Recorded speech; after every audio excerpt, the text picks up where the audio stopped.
Hi everyone, Piyush here, your guest mentor from PrepB, and I welcome you to another episode of the Crackology series where we discuss some very important topics or, very important concerns of yours which might be hindering your CAT preparation. In today's episode, I'm going to take you through a very powerful technique, a rather very important technique as well, which will help you understand the longer questions better, the longer format questions better. And what are the longer format questions? These are mostly the reading comprehension passages as well as the DILR sets. Now, most of the time, there is a complaint from students that, hey, I read the passage, but I forget what was there in the first paragraph or what was there in the second paragraph, sort of.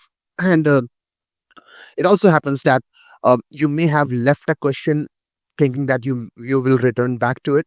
But what happens is when you return back to the question for giving it a second try, you just forget what you understood about the problem and you waste quite a few minutes on that. So there is a very powerful technique which is called as sketchnoting that comes to your rescue over here. And mind you, this technique is very, very important, and it will help you understand the concepts, understand the sort of passages or the longer format questions in a very effective way. So what is sketchnoting, first of all? Now, sketchnoting as a technique is a combination of visual elements, which can be diagrams, doodling, or, just making arrows so that you have a flow chart of sorts, as well as written notes. So it's basically visual elements plus written elements. And how it works is basically whenever you take any concept. So I'm helping you understand this. So this is you, for example, happily preparing for your CAT examination, and there are a lot of informations that you take. Okay. And these informations can, it can be many information at one point in time. And what happens inside your head, I mean, no one knows for sure what happens, but what happens, it is said that, there are different concepts when you learn, your brain starts making mental pictures of that. And hence, it is forming mental connections between different pictures, which are different isolated concepts. And once you form, once the imagery is formed inside your head, it becomes very easy to process the information. So from this clutter of information, a lot of information that you may get, when your brain processes it, effectively, it becomes sort of a very structured information so that you don't forget the information and you retain it for a longer period of time as well. And this is the basic concept of sketchnoting that we are going to utilize in our CAT preparation. As I have already told you, where it can be used, it's retaining the contents of RC passages, understanding the problem statements better, particularly the lengthier DILR sets or the RC sets, etc. And when you revisit a problem after some time, let's say there are 20 questions, you solved question number 1 to 20 in the first 25 minutes, you have 15 minutes remaining and you want to go to question number 6, for example. You should not forget what you attempted or what you understood from the question in your first go. Otherwise, it will just be, wasting 2 more minutes to understand the problem, right? To make this process simpler, this technique comes in very handy, very, very handy. I'm sure there are not many people who are talking about this technique in the CAT preparation domain. So pay very close attention to this. I'm going to demonstrate you this passage via a reading comprehension passage. Now, your VARC mentor is taking a separate session for the reading comprehension. So I'm not going into the details of, how to solve a reading comprehension passage. I'm just trying to show you how you can retain the information better so that the problem solving becomes easier. Okay. So do not confuse between the two sessions. I'm not encroaching, so to say, in the areas of reading comprehension. I'm not the best one in that. Rather, your VARC mentor is doing that. What I'm doing over here is giving you a general idea as to whenever you approach a problem statement, how you can retain the information better. All right. Having said that, let's jump into the reading comprehension passage and see how this one may be solved using sketchnoting. As I told you, sketchnoting, combination of visual elements plus the text based elements. So I'm going to use this technique. Mind you, this may take a while, a bit longer for you in the beginning, but once you get comfortable with it, you'll be able to, sketch note the information and, sort of get a hold of the important points in the passage very easily. So let's just get started. Okay, it says that in the early 20th century, so we are talking early 20th century, the Grand Trunk Railway, GTR. So there is something called as GTR. I'll just write it down. In India was emblematic. Emblematic means a symbol of both colonial inspirations as well as complex modernity. So GTR was sort of colonial aspirations. So I will make this sort of crown as per colonial aspirations as well as complex modernity. So I will just write it down because I cannot find a, sort of a good imagery for that. So complex modernity. Okay. Conceived as a technological marvel. So GTR was conceived as a technological marvel. So I'm just making a symbol of this, and I'll just make 2+ sign that it was a technological marvel for me. Um, GTR linked hundreds of cities and millions of lives. I mean, not important to write. Of course, it did. When it opened in 1850s, okay, so GTR opened in 1850s. So I'll write one word, opened. 1850s. Conservative critics. So conservative critics. So I will make them look like this. Sort of there are conservative guys who are not happy. As an expensive folly. They said that it's an expensive folly. That means it will cost you money. Uh, Destined to impoverish the local economy. Plus, local economy will get impoverished. So I will write local economy down. See, yet over decades, but over time. So I will write over time. With time, I will, let's say, I just make a clock over here. Over time, what happens? It shows some virtues. It becomes crucial artery for internal trade. So internal trade. So there are some goods involved. Okay, and there is money involved. So internal trade is happening, reducing transportation costs. So the cost went down, and also enabling imposition of imperial authority. And by the way, this crown also get stronger. Okay, so that's the crux of the first paragraph. Now the second paragraph. In 1914, so 1914, what happened? It transformed India's socio-economic landscape. Okay. It brought villages into the reach of urban markets. So I will make huts for villages and, longer buildings for urban markets. Okay.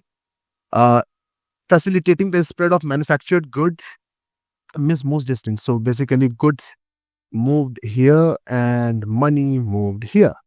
All right. Farmers in Punjab, Mysore, Bengal could now sell groundwood. That's fine. Manufacturer could export textiles. Okay. Still, the railways was no panacea. It exacerbated ecological vulnerability as forest areas were cleared. So forests were cleared. So ecological damage. Ecology went down. Abrupt integration of local markets into single left small artisans and peasants. So small artisans and peasants were sad. Okay, small. So I will just write MSME.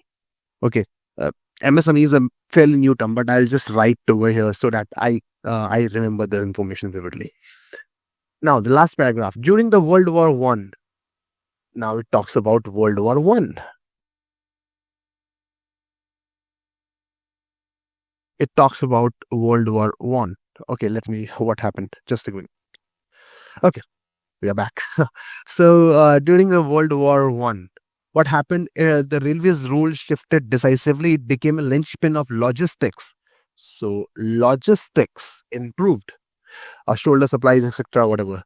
Post-war, um, while the line maintained its importance for commerce, nationalist leaders, the post World War One, The nationalist leaders, that is the leaders of our country, uh, critical. They became critical. So image was not good of its symbol and strategy for colonial ambitions. They said that it only fulfilled colonial ambitions. They began to frame it as a double-edged sword. So double-edged sword, so I will make it a sword over here. Uh, Benefiting Indian economy, but reinforcing this. So on the one side of the sword, there is money which is flowing in Indian economy, but on the other side, it is fulfilling the colonial ambitions, and that's pretty much it. Now, you may say that it took a while longer for me, but believe me, I was sort of making this, sketch note plus explaining it to you as well. Had I done this by myself, it would have taken me hardly 2 to 3 minutes to, sort of read this passage and draw this all together as well. Now, step back for a while and just look into this picture. First paragraph. This was the first paragraph, right?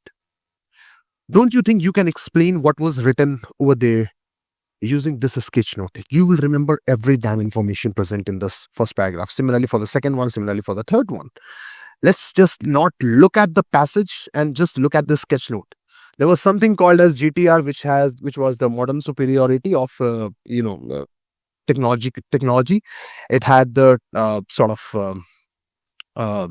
what do you say, colonial aspirations plus complex modernity. While it was opened in 1850, the conservatives said that it was a waste of money plus local economy will go down. With time, it showed improvements and improved trade. Cost of logistics went down, but the colonial aspirations also went up.